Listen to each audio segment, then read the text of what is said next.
Om Shanti, and a very, very warm welcome again to this second session of the Churning and Writing Retreat. Some of you were with us this morning and some are probably entering now for the first time. So it's a beautiful time together with some spiritual resources as well as time for self-reflection and for sharing in groups and among ourselves. And this afternoon, we are very lucky to have Judy Rudgers with us, all the way from the US. And I think as most of the people here on this Zoom are from the Europe region, I think. We don't see you, Judy, that often in our region. So very happy to have you with us today. Judy lives in Peace Village and has been there since 2006. And serves there at the retreat place, but she's also has been involved with many big Yagya projects, like the Global Functioning, like the Call of the Time dialogues, and the Images and Voices of Hope. And she has also, I think many of you would know the big red book called The Story of Immortality, which she was in a team that produced that book. And also a book that is really one of my favorite books, actually, Something Beyond Greatness, which she co-authored with Sister Gayatri. It's a really beautiful book that I would encourage you to read if you haven't read it already. Very inspiring. And for me personally, I don't know if you remember, Judy, maybe not, but many, many years ago, or quite a few years ago, I was in Peace Village for 5 weeks. Mm-hmm. And I was there for karma yoga, and I was going through some emotional challenges. And I happened to share it with you in a small group. And you came afterwards and you invited me to your little apartment there. And you gave me a journal, a beautiful journal, and a pen. And then you guided me into meditation and you gave me some questions to reflect on, connected with thought forms, and very interesting. And then you just left me alone in your apartment. And I just stayed there for 2 hours and wrote and cried. And I came out flying. And it was really like a milestone on my Brahmi journey. It really shifted things. So that was the power of writing and reflecting that you guided at that time. And I know that more have benefited from this. So very, very happy to have you with us today, and over to you. There will be time for questions after some time. So if you have any questions while Judy is speaking, you can put them in the chat or afterwards, but definitely there will be time for Q&A. Okay. Over to you. Stefania, it's been too long. Time for you to come back. As you can see, I'm sitting in that same apartment. And I'm really glad that what we did that day was helpful to you. And I'm happy to be with you all in Europe.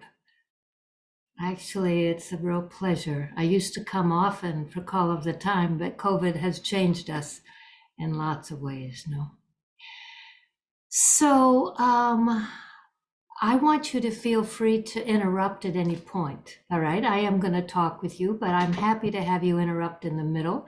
You don't have to wait respectfully till I get to the end, because I'm just more chatting with you. Think of it more as a conversation, just like Stefania and I had that day. So you should feel free to interrupt. So first, what are we doing with this writing and churning? I'm going to presume that what we're up to is deepening our understanding of Baba's Gyan and Baba's Shrimat, and creating states of inner awareness that allow us to become like him and to serve through our bhavana and our vibrations. We're trying to deepen our spiritual life. I'm going to guess that not all of you are lovers of writing. That's probably fair to say. I've been a writer all my life. I have a couple of degrees in writing. I worked in radio. I taught college English. So I've been writing all my life, including my Brahmin life. So when I think of writing, for me, it when we write things down, it deepens our experience of those words. And it helps us remember the aspects of knowledge they refer to. So literally, when you take your pen and you are writing in your journal, there's something going on between your mind and your hand, and I would say even your heart. So we're not talking about writing something for publication, right? That would be a different day together. We're talking about using writing to deepen your spiritual experience. At least that's what I'm talking about. And I think that's what you're talking about too. Also, sometimes when I'm writing, what I want to do is capture a certain sequence. So if Baba says, from Brahman to angel to deity, I might take my journal and write Brahman, arrow, angel, arrow, deity, right? In other words, I might be playing with a sequence that Baba's trying to get us to understand. So I want you to think of writing as an extension of your churning. Right? You're not as a performance, not as something for someone else, not as something that someone else is going to read, but something just for your benefit. All right? Now, for our purposes today, I want you to have something very practical. So I've set this up in sort of a practical sequence. So where to begin? I'm going to propose that we begin with the Murli. You could begin with a class, if you prefer, something you heard Adati say, something you heard maybe Sudesh Didi said this morning. But you pick something that has drawn your attention and that feels important to you. So you start by something that grabbed your attention. And then you take your journal and you write that passage in your journal, marking any part of it that seems especially important to you. So for example, the meaning of complete purity, this is from last Sunday's Murli. The meaning of complete purity is that impurity does not touch your mind or intellect, even in your dreams. So let's say you're reading last Sunday's Murli, or you're hearing last Sunday's Murli, and that line goes by, and you think, wow, even in my dreams? So you write that down. The meaning of complete purity. You write it down in your journal and you underline whatever part of it is especially interesting to you. I'm going to offer you 3 examples and then I'm going to walk you through how to work with them. So you'll have 3 examples. So that's example 1. The meaning of complete purity is that impurity does not touch your mind or intellect, even in your dreams. Okay, second example, say Murli, you have made Baba your companion, but you do not remain combined. Experience the companion in a combined form. So you take your journal, you grab that phrase, you have made Baba your companion, but you do not remain combined.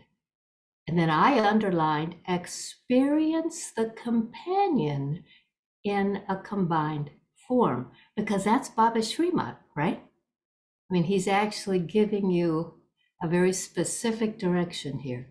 Experience the companion in a combined form. And then example 3, which was from the blessing. The most important thing is to make your seed of thought powerful. Then your words, actions, and relationships easily become powerful too. All right, so that's example 3. So I just have pulled 3 things from that Merle, and the last one is from the blessing. Make your seed of thought powerful, then your words, actions, and relationships easily become powerful too. So let's say there in your journal, you have 3 sentences or 3 passages that you've written down, okay? Now, you go back to the first one, and now you think about questions you have about that passage, and you write the questions down under the passage. So, what does it mean that impurity does not touch my mind or intellect? You don't have to have the answer, just the question. So, what does it mean that impurity does not touch my mind or intellect?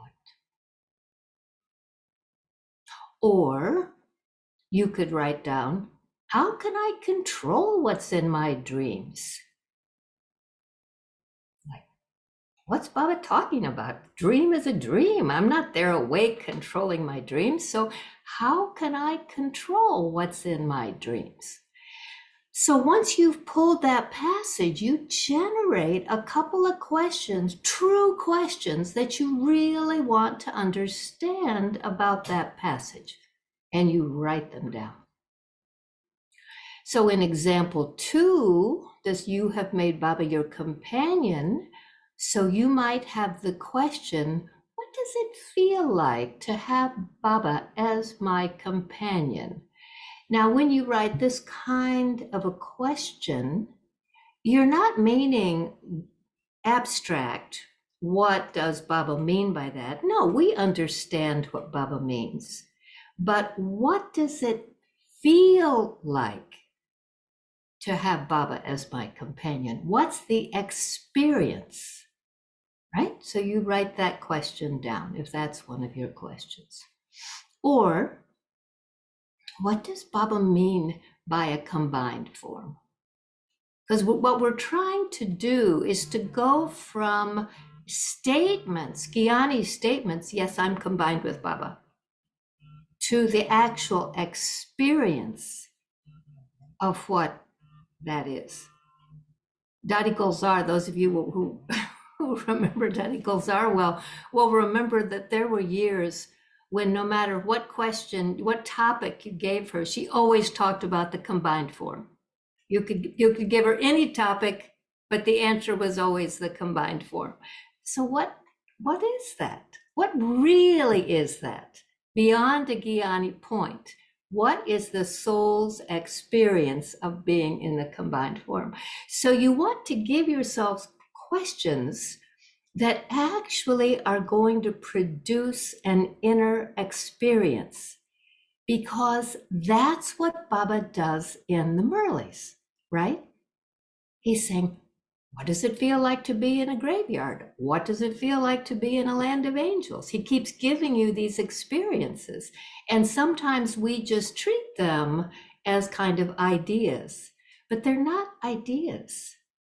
They're actually inner states. And so in this second example, what does Baba mean by a combined form?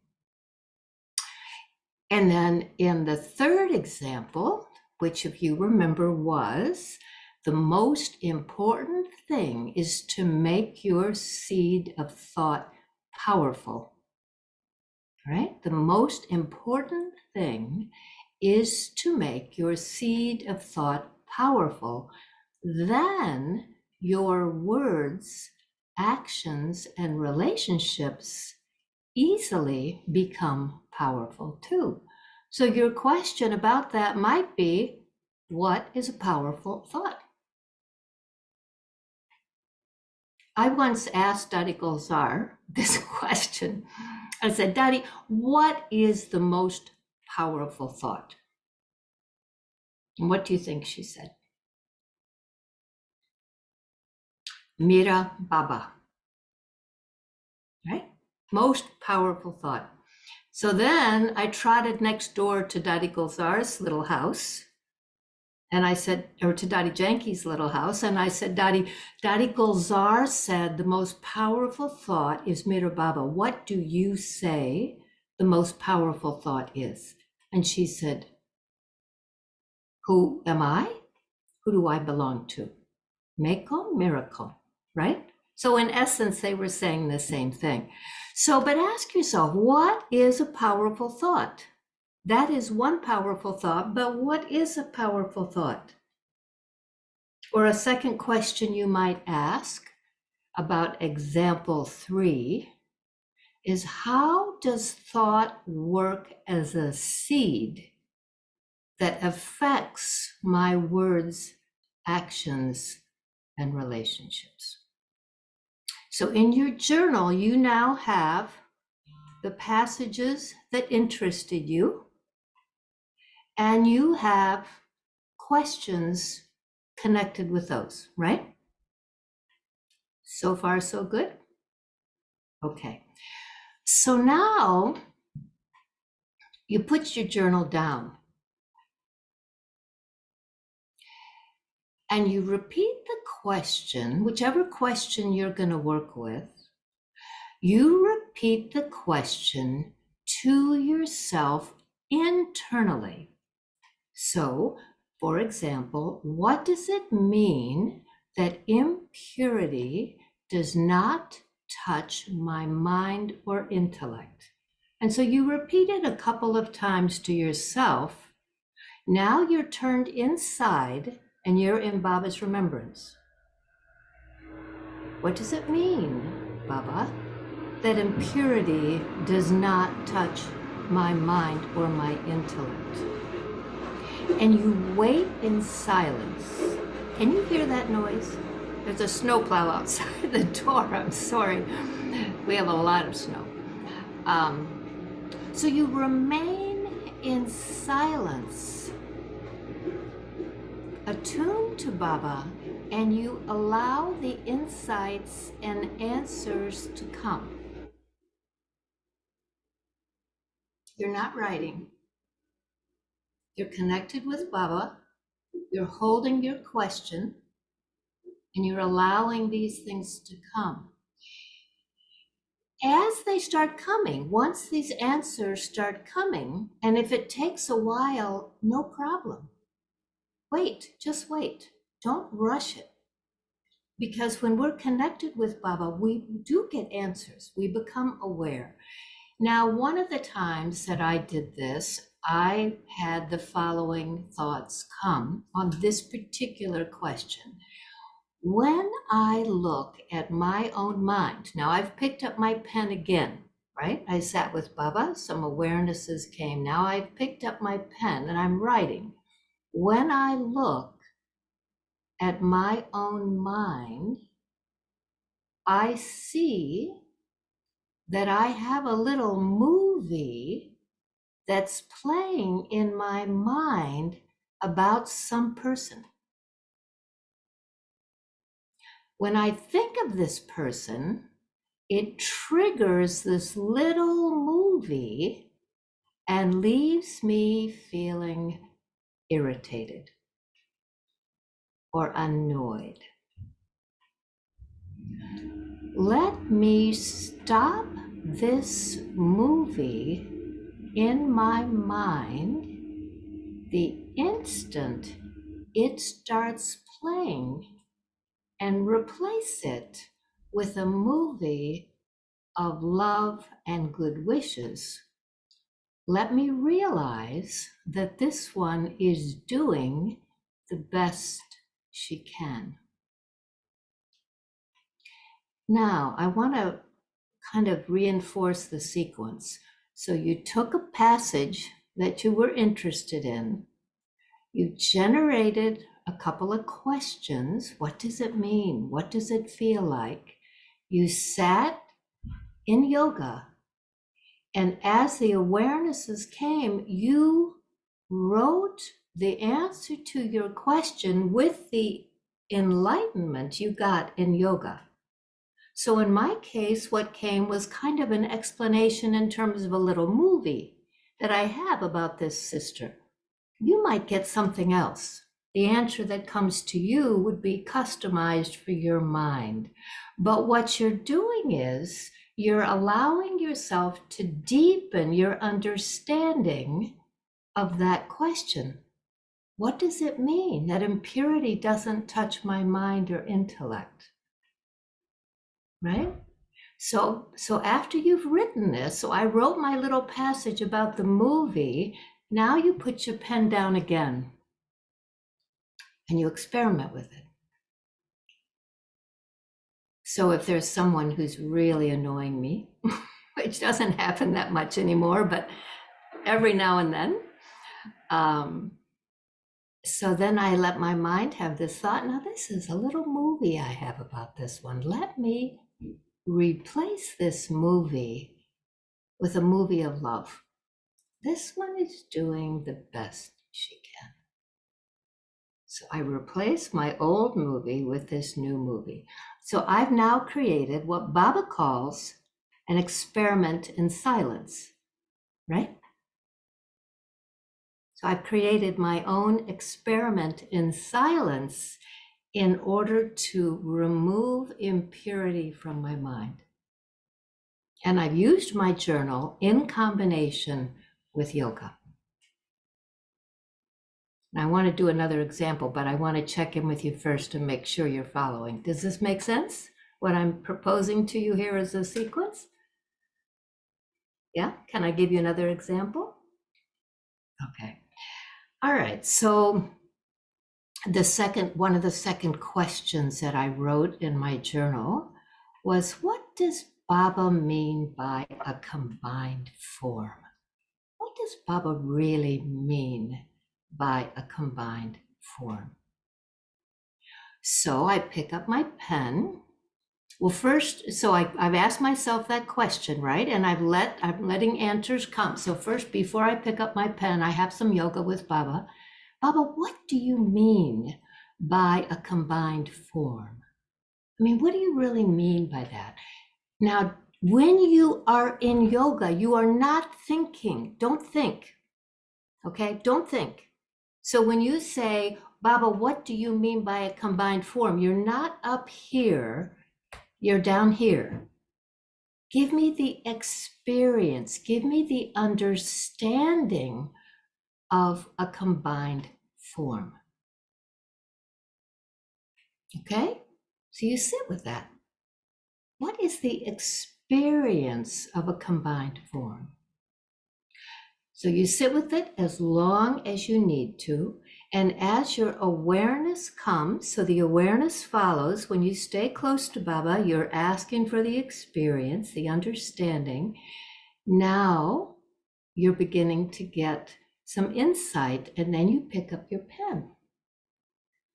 Now what I wrote in answer to this, when I am in a soul conscious form, I am a form of light.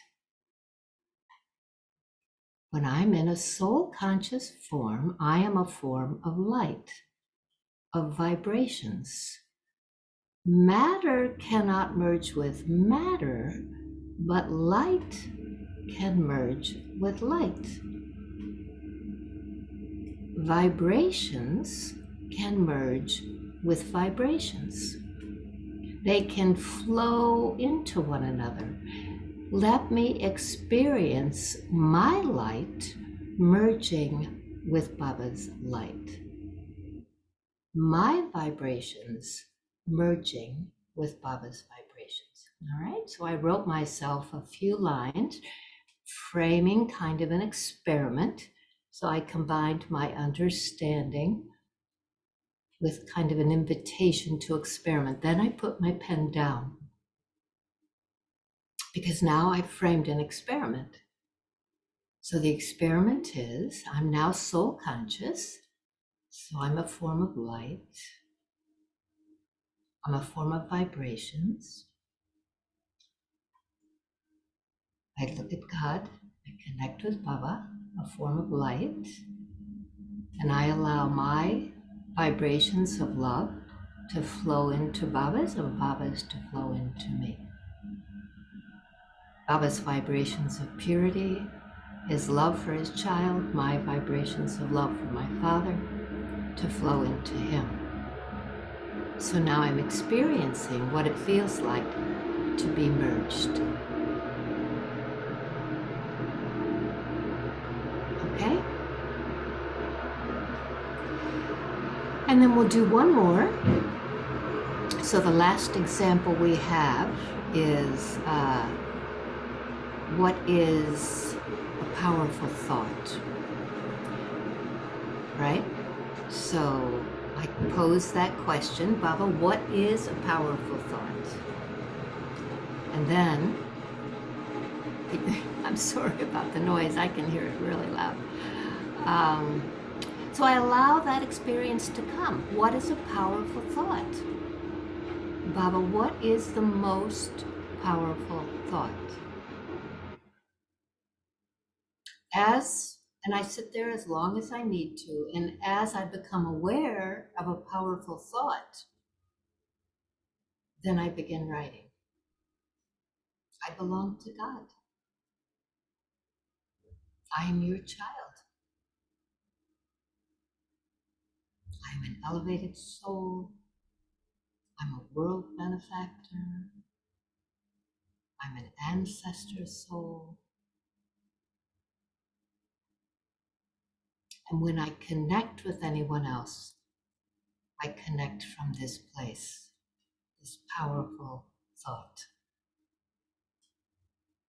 I am an ancestral soul. I am a world benefactor. So when I connect with the other one, I connect from this place of giving, right? This one belongs in my family. I belong to Baba. This one belongs to our whole family. And I come then from a place of complete love. And the rest of that passage, if you remember, was that then that flows into our drishti and our speech, right? Our attitude, everything, our actions, which changes our karmas, etc. So you're kind of framing these experiments for yourself, using whatever Murli you started with. Now, at that point, you can set your journal down because you're going to go into your day, you're going to go into your lived experience. And as you do that, you carry whichever powerful thought into your day. And I don't usually, no matter how much I work with in the morning, I don't usually carry 2 or 3 with me. I usually figure that one good one will carry me all day, but you could if you want to. But so if my thought is nothing impure will touch my mind, then that's the thought I carry through the day. Or if my thought is every time the traffic control music comes, I'm merged with the Supreme Soul, then that's the thought I'm carrying, right? So you carry that experiment, you keep revising the experiment during the day. You're playing with it. You've kind of got an attitude of playing with it. Those of you who used to go and sit in Dottie Janke's night class, do you remember that? You know, the place would be full, we'd all be crowded onto the couches, and she'd start and she'd say, does anyone want to say anything? Well, if you'd been playing all day with some thought, then you would say, yes, Dottie. What does it mean? What does it feel like to be in a combined form? Or yes, Dottie, what does it mean that I'll never allow impurity to touch me? Right? So you're carrying this with you. So if you're sitting at lunch with someone or you're with a senior and you have a chance to chat, you have this thought top of mind. So you're building this experimentation into your life, and it becomes I don't want to say fun. That doesn't really give it full justice. It engages us. Now we're really interested. How are we actually going to do this? right? How are we actually going to, when Baba talks about it, he calls it inculcating or imbibing. He's talking about making it ours. So this is how we make it ours. We pull it in closer and closer. We ask questions about it. We have yoga with it. We let Baba send us an experience. We play with the experience all day long. And then at the end of the day, if you don't wait too late till you're too tired, then you sit with your journal at the end of the day and you say, okay, this is what I noticed today. Even though I said that I wasn't going to let any of those movies play, actually, one movie did play, and it played all afternoon or whatever. Or I was successful at that. I didn't let any impurity touch my mind. And when I saw this sister, I had only loving thoughts. I thought of all the beautiful things she does. Or, well, I'll do better tomorrow. I didn't quite get it today, but I know what I have to do, and I'll do it tomorrow. So you take it all the way through the evening.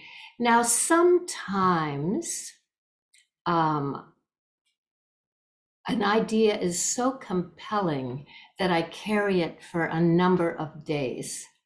And sometimes it's so compelling that I carry it for a number of weeks. But usually I just do experiments for one day. So one of my more compelling projects that I carried for weeks, I called it the Tolerance Project. And as I deepened my understanding of what tolerance was, I realized that I was going to need a lot more tolerance. So whatever else I did in my journal, I always returned to tolerance. And like, how am I doing? Am I seeing these other ones with all that bhavna and patience and goodwill? You know, am I improving in my tolerance project? So I always have 2 or 3 little projects going at any given time, like this, as a way to keep my spiritual life really, really interesting. So let me pause here and check in with you.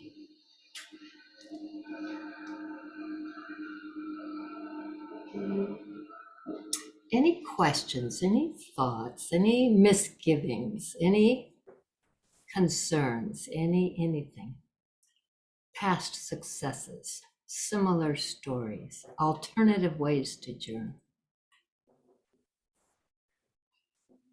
I can only see very clear in the chat.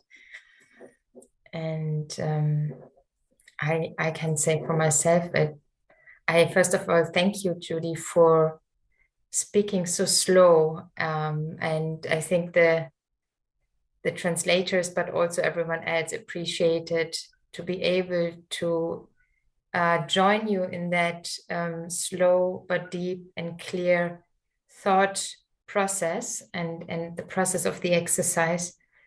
I entered into an experience listening to you, and I really realized for myself how much I miss this quality, deep, long time, which I did give much more time to in my first half of my Brahmin life, until we became so busy with other things. But yeah, it's beautiful how you explained it, and it's very easy, I think, to put it into practice now. And I'm very happy that we have a full day tomorrow, where we just have no other input, but really can play with this deep method you shared with us. Thank you. Yes, I do see a few questions here, Carol, and let me just touch on them. So, Otoez, I might be mispronouncing your name. After you write down your experience, step 4, do you regenerate it again before you continue with the day? You know, I let myself, I let myself decide what I'm interested in. So if it holds my attention, like the Tolerance Project did, then I keep playing with it till I'm satisfied. I went through a period, as some of you know, where I was fascinated with Dottie Janke wanting to clean the heart. That took me 3 years. I played with that for probably a full 3 years. Other things I play with for a day or part of a day. But if it really interests me, if I'm really trying to understand how Baba is working with the soul, I might stay with it. So I just let my natural interest guide me. And then Pratibha says, key to your process is having the right questions and also not to think when sitting with Baba. How do you manage your mind from going into the thinking mode? Well, this is a really good question because you're right. The mind wants to think, especially those of us who do a lot of thinking kind of service. But I think what happens is, so first let's talk about the right questions. The only thing that makes a right question is that it is an honest question for you. Sometimes the right question is very simple. What does it feel like when I am combined? That's a very simple question. But it's also very deep because the experience, it requires that you're soul conscious, right? For that to work. So, you have to ask a question that is really honest for you, that's going to let you have the direct experience of what Baba is saying. Remember, all Baba's trying to do is to get us to let go of our material consciousness and experience ourselves to be avyakt, just like the Murlis we're looking at now. In order to be avyakt, we have to go beyond normal feelings to the subtle feelings. So, the questions have to be simple. And as far as thinking, you have to catch yourself at it. Because our minds, some of our minds, most of our minds want to think about things instead of thinking in things. We want to think about peace instead of thinking in peace. We want to think about love instead of being in love. So we have to catch ourselves at it. And then we have to transition. We have to take our mind away from thinking and give it the experience. And you just have to get really quick with yourself or you'll squander a bunch of time thinking about them. From Paraguay, we've got, how do you share after this experience with the public as service? Well, I think that happens naturally because when we serve, we share what's true for us, right? If someone says, how do I remember Baba? Well, you can read them out of a book, or you can say, well, this is what I do. This is what it feels like for me. So once it's really, really inside of you, then I think it becomes natural to share from that place. But if I haven't gotten your question quite right, write to me again, would you? Yeah, how to deeply churn. That's right, Toots. From Lima, my Spanish is not so great. The movie, you're asking about the movie in the mind, right? Juliana, can you translate for me, Rocio from Lima? Como lograr que la película que aparece en mi mente no es una persona, sino las tareas pendientes diarias. Maybe you can write the translation in the chat, and I then would go on with another question until it's translated. Is that okay?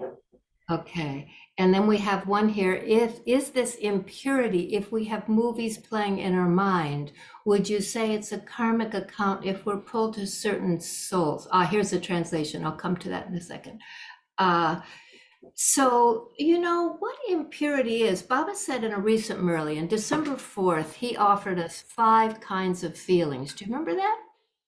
He offered 5 kinds of positive feelings. He said benevolent, love and cooperation, belonging, zeal and enthusiasm, and soul conscious. Remember that? He said, these are positive feelings. These are spiritual feelings. If we have a movie running in our mind about how this one is always calling attention to themselves, or this one never notices when everybody is sick, or this one is too loud, or this one, whatever the movie is, that's impurity. That's what Dadi Janki was talking about when she said you have to clean your heart. Those feelings of dislike or low opinion or not expressing or not feeling the bhavna for that one, that's an impure feeling. And as long as we have those impure feelings, we're blocked from our full connection with Baba. It's really crucial that we stop those movies. And one other thing about those movies is a little bit of a digression here, but one thing about those movies is that they want to play all the way through. So on each subject, we have a little movie that likes to play to the end, that has the whole scene of the bad thing that one did. You can't let the movie play to the end. You have to stop the movie. The minute you realize the movie is playing, you stop the movie and you replace it with a thought of love. And you know what will happen? The movie will begin immediately again. It doesn't want to be stopped. So it will start back up and you have to stop the movie again. You might have to stop the movie 8 times, 9 times. But if you stop it successfully, and then the next time it comes, you stop it again, and you replace it with a loving thought, the movie will stop. It'll eventually stop. Okay. Rosia's question, what if the movie appearing in my mind is not a person, but pending daily chores? Okay. Well, it depends on how you feel about the pending daily chores. If you're happy to have the opportunity to serve, no problem. But if the feeling that comes up is disappointment, why don't I get different service? I'm too old for this, my body hurts, right? If it's in those other feelings, then it's impurity. See, Baba tells us that when we are in a state of purity, he's given us lots of ways to recognize it, right? We're light, we're loving. Sometimes he says we're double light, we're angelic. I mean, there's hundreds, thousands of indicators of purity. So when you're not in those states, that's when you have to stop the movie, stop the train of thought, and replace it with the experiment that you created, one of your experiments. The nice thing about creating these experiments yourself is that you know that they're for you, right? They're not just, they're not for someone else. They're not general. They're specific to your progress. They're specific to your effort. They're specific to your sanskars. Each of us has a different tendency. So we have to work on the things that represent our tendency. So if my tendency is low self-esteem, a lack of confidence, then the things I have to work on have to do with self-respect, right? So if my tendency is jealousy, then I have to work on love and faith. So the remedies, the experiments that we create for ourselves are remedies for the sanskars that we're carrying from the past. So we're using Baba to help us with our self-healing and our self-progress.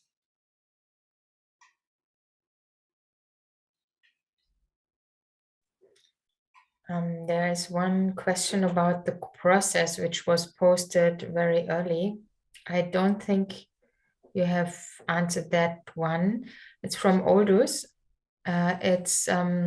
She's asking, after you write down your experience, step 4, do you generate it again before you continue with the day?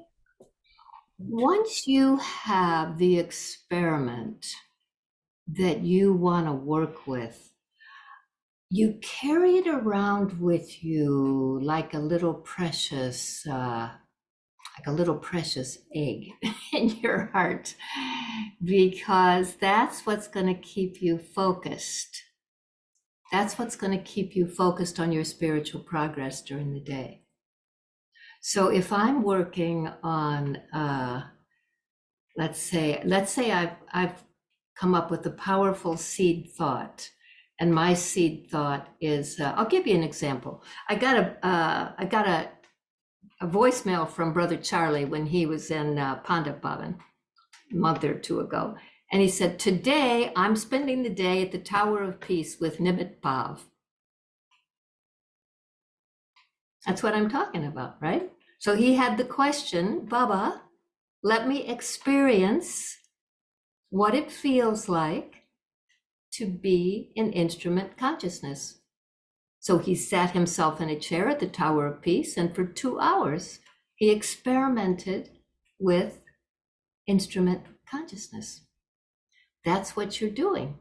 You're giving yourself an experiment of a state you want to understand better.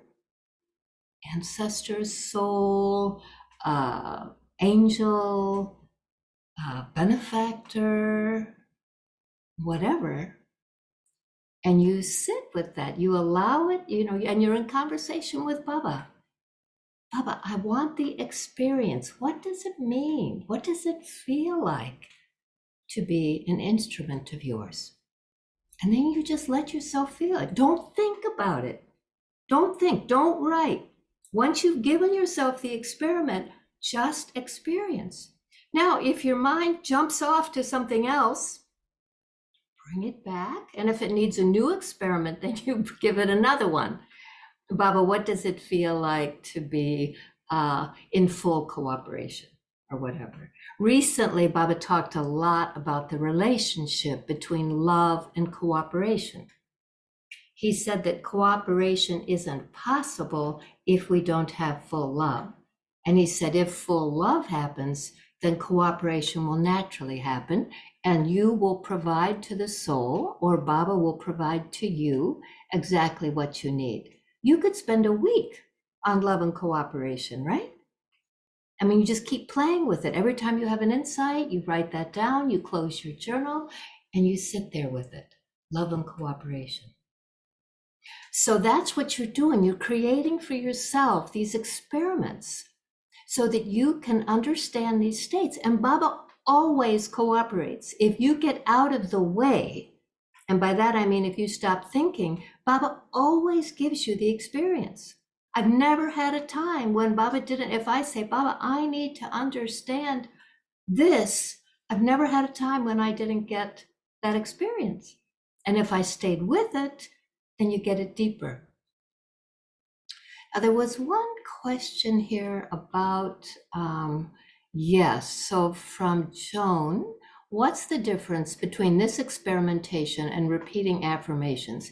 Well, I think the main difference is, I think affirmations are great, but I think the main difference is that you aren't just repeating something, you are holding an idea, or you're holding an experience. You're holding what Baba would call Smriti Swarup. this embodiment of experience, an experience that you're embodying. You're holding that and you're bringing yourself into alignment with that. So for example, if let's take Brother Charlie's experiment. So Charlie talked about being in instrument consciousness. So as you're sitting in instrument consciousness, one thing you'll become aware of is humility, right? You'll become aware that as an instrument of Baba, you have to have humility. It's Baba that's doing it, right? You're just the instrument. You know, we're not the actor, we're just the instrument. We're not the creator of the act. We are the actor, we're not the creator of the act. So as you sit there, if you were just saying instrument consciousness, I want to be an instrument, I want to be an instrument, that's one thing. But if you sit with the idea, the thought, let me be an instrument of yours, let me be an instrument for your service. Let me be an instrument for your vibrations. Let me be an instrument for the atmosphere, a sacred atmosphere. Let me be an instrument for peace. Isn't there a great prayer? Let me be an instrument for your peace, some great Christian prayer, right? So you're sitting with it, you're deepening and deepening and deepening your experience. So I think it's different from an affirmation in that way. You're not counting on repetition so much as the machinery. You're counting on awareness as your machinery, and awareness as the spiritual machinery. Awareness changes your inner state, right? Baba will often give us this trajectory. He'll say, as is your awareness, smriti, so is your attitude, vritti. And as is your attitude, vritti, so is your vision, drishti. And as is your vision, drishti, so is your action, kriti.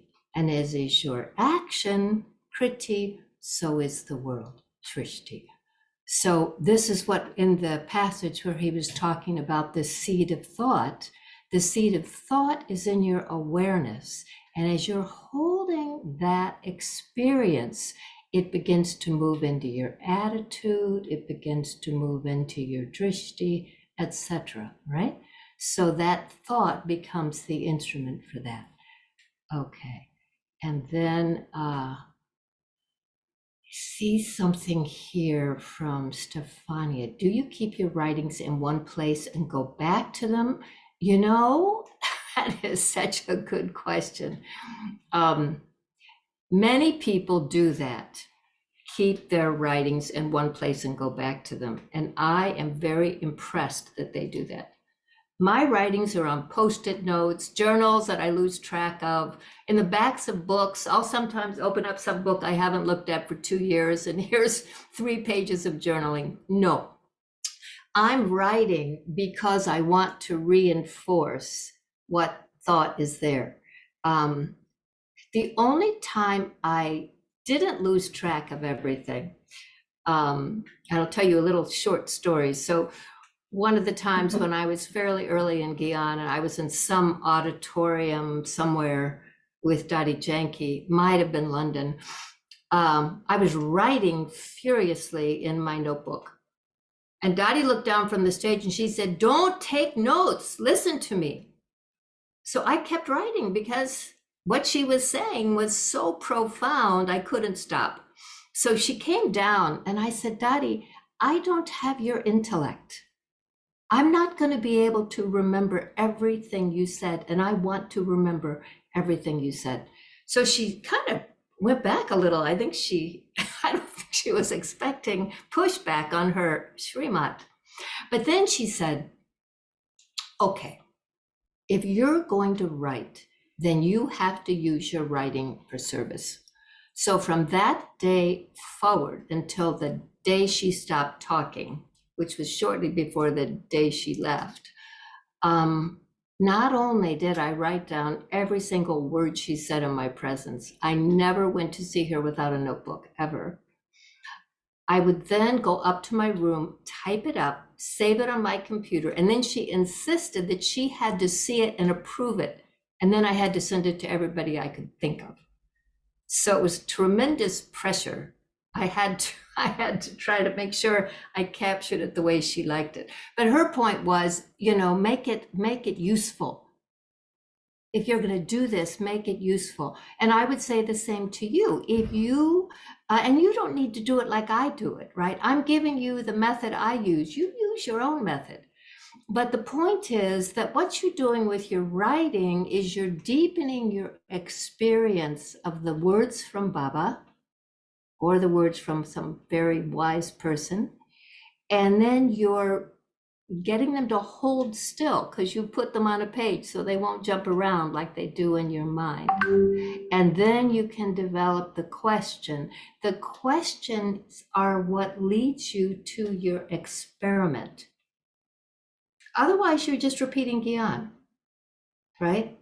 Otherwise, you're saying, nothing will touch my mind, nothing will touch my mind, nothing will touch my mind. Nothing wrong with that. But if you want an experiment, you have to put a question with it. So what does that mean? What does it feel like to have an absolutely pure mind? What does it feel like to have a powerful seed thought? Right? You give yourself the experiment and then you play with that experiment. And then it goes deep, deep, deep into you.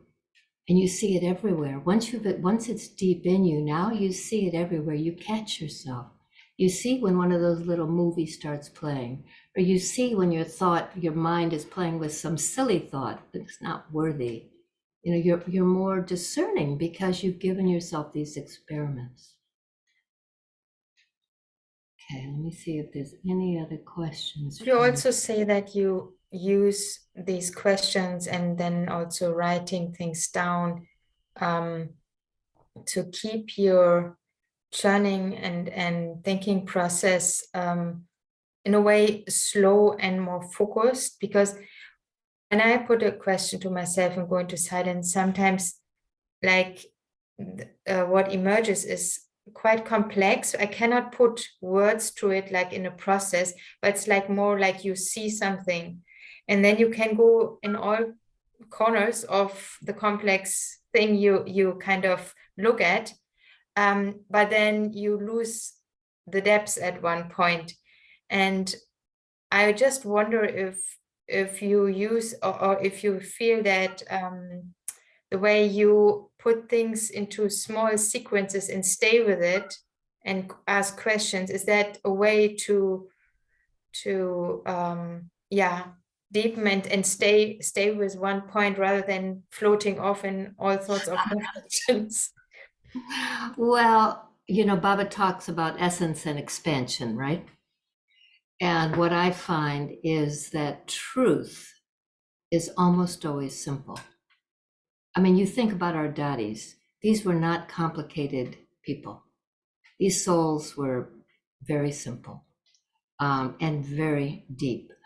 And I think for those of us who were, there's a lot of us who are what I would call overeducated. I would put myself in that category, where there's a lot of interesting stuff out there, but in many ways, a lot of it is a distraction. Not all of it, but a lot of things that we deal with, especially if we're in the category of serving through contacts or serving through interfaith or serving through, environmental initiatives or serving, there's a whole raft of service that has to do with translating our understandings to those of the world. I think it's very good service. And I think it also sometimes pulls the mind. And when I am with myself in the morning, what I'm trying to do is to get all of the intruders out of my mind. It's just me and my dad. I have a precious moment with him in the morning. Usually I try to do an hour and a half in the morning where it's just us and we're just in a space of love. You know, I'm in love with him. I belong to him. I can't believe my good fortune that he came and found me. And these experiences he's trying to give me, these understandings he wants me to catch, that's what I do in that time. And anything else that comes in, if it's persistent, I get out a paper and write it down, which was Didi's method, so that I can come to it later. And then I come back to the intimate work with him.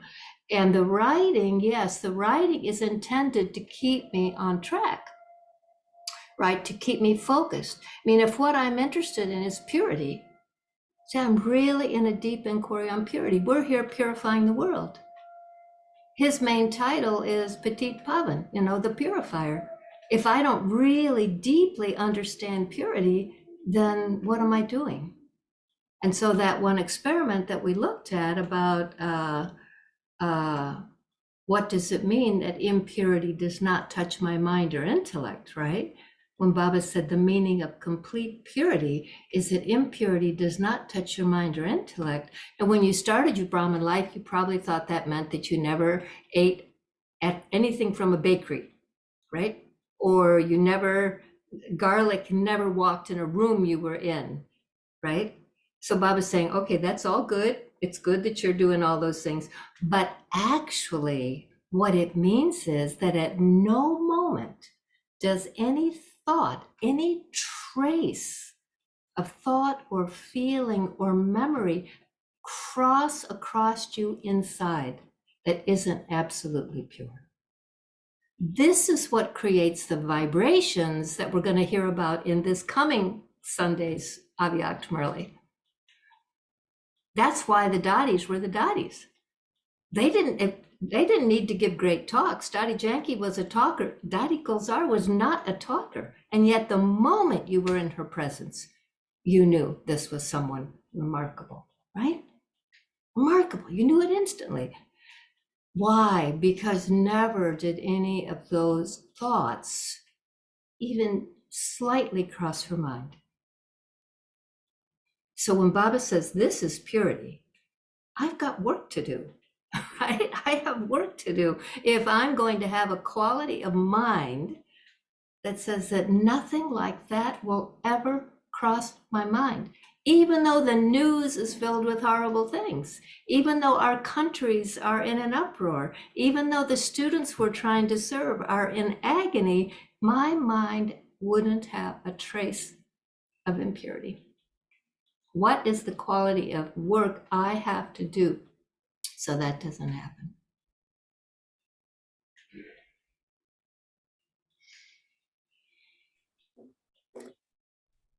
I think I'm happy we record this. There was a question, and I think this is a session worth going back to and pause in between. And we come to the close of this part now, and I just want to say a big thank you, Judy, for sharing your own personal way of deepening Gyan with us in such a beautiful way. Thank you. Yeah, I hand over to you, Stefania. Yes, thank you. Thank you so much, Judy. I think we are all must be very happy listening to you and getting such clear instructions and guidelines, very, very clear. And at the end of the session, after the meditation, which we will ask Judy to guide us into, we will put a slide on the screen with the homework for the next session. So on purpose, we had one day, so there is no session tomorrow. This was done on purpose so that we have a whole day just to experiment. So tomorrow we can experiment with whatever Judy was taking up today. And on Friday morning, on the 30th, we have Mike George with us in the morning for the morning session. And then in the afternoon, on Friday, we have like an interactive session of exploration, experimental session with Churning together. And I'm just putting here in the chat, again, the YouTube link, the link to the YouTube channel of the retreat. So the first session of this morning is already there, uploaded, and this session now from Judy Rudgers will also go there very soon, probably this evening, so you can watch it again. And I think that is it for now, unless you remember anything else, Caroline. I think there's nothing else. Is there? The homework? Yeah, we will put the slide with the homework after the meditation. So now we would really like to invite you, Judy, if you will, to guide us into a short meditation, Okay. just maybe 7-8 minutes with some words. That would be great. And then after the session, we will just end in silence, so no announcements at the end, but we will put the slide up so everyone can see the slide with the homework and take a picture of it or write it down. So I think that's it. And thank you all who are joining. And over to you, Judy, for the final meditation. Okay. Well, thank you, Stefania and Carolyn and the translators, each one of you by name, and each one who came. It's always fun to think about these things together, no?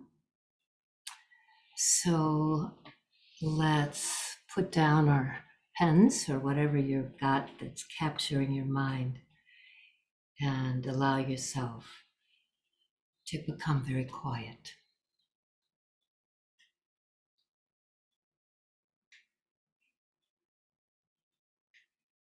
So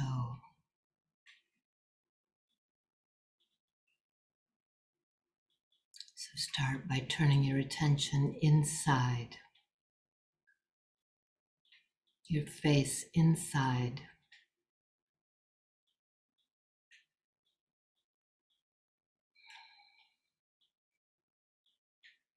And become aware of all the things that go on inside, your memories, your thinking,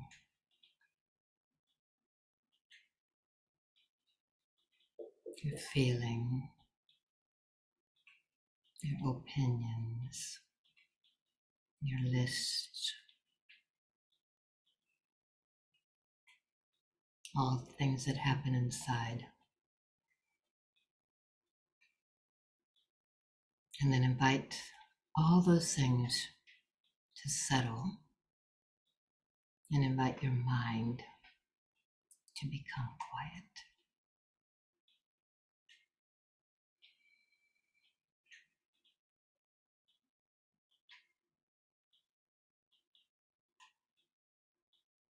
And you can feel your thoughts become very slow.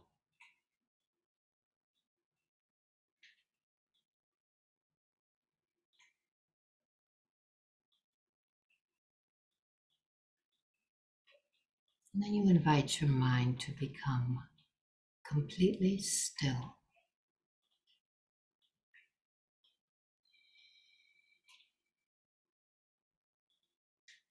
Completely still.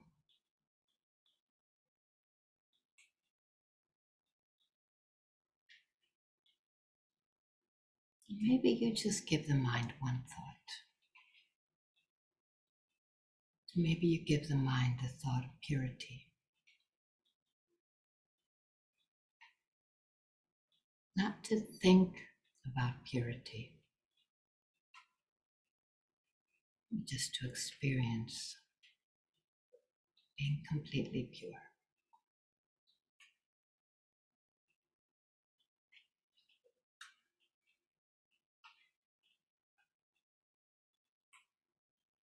And then you tell your mind to be silent.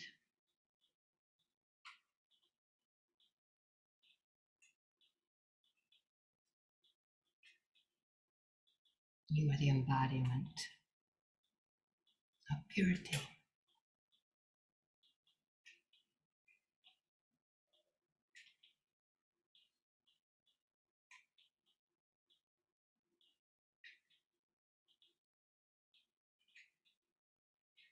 And in this state, this inner world of purity,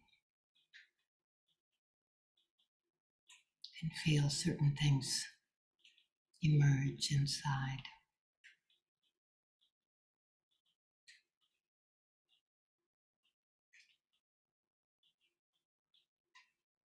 Aspects of purity.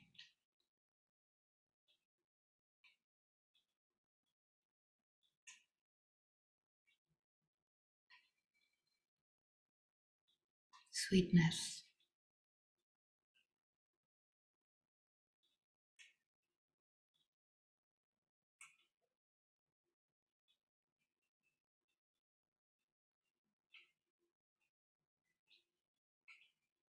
humility,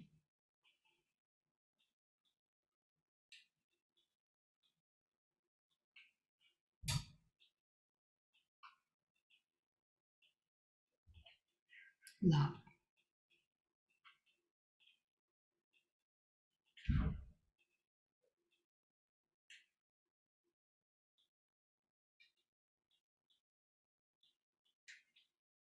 cooperation,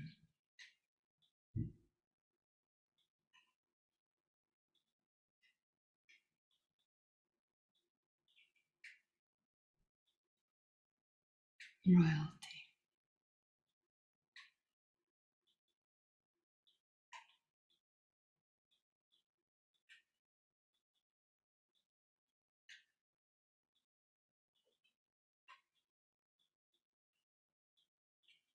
contentment,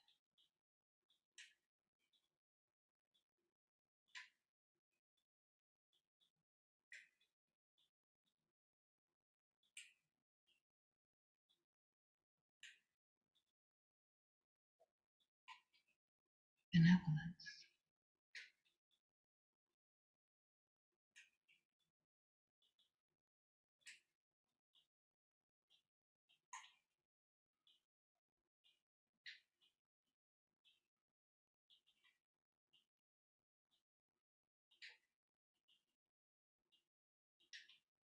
patience,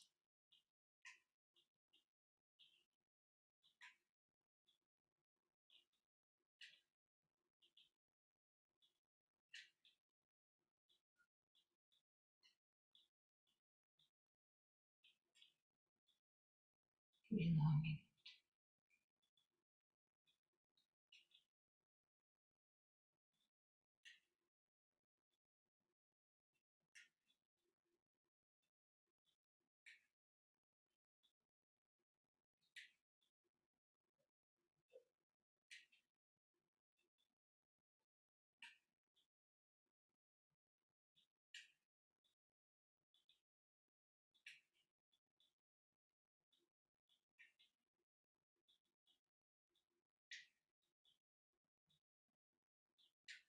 mira, Baba,